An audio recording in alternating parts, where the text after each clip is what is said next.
நம்முடைய தியானத்துல நம்ம என்ன பார்க்க போறோம்னா, செத்தவர்கள் கிரியை செய்ய முடியுமா? ஒருத்தர் செத்து போயிட்டான், கிரியை செய்ய முடியுமா? உலக வழக்கத்துல சொல்லுவாங்க, எங்க தாத்தா இறந்து போய் எங்க குடும்பத்துக்கு பின்னால ஒரு குலதெய்வம் மாதிரி இருக்கிறார், அவரை வணங்கிட்டு போனா எல்லா காரியமும் சக்சஸா நடக்கும், எங்க குடும்பத்துல அவர் இருக்கிறதை எங்களால உணர முடியும் அப்படின்னு ஒரு கூட்டம் பேர் சொல்லுவாங்க.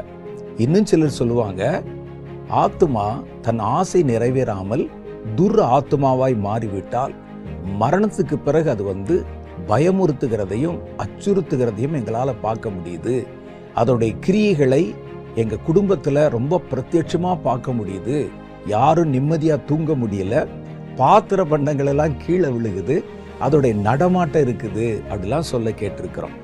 நம்ம தியானிக்க போறது என்னன்னா, செத்தவர்கள் கிரியை செய்ய முடியுமா?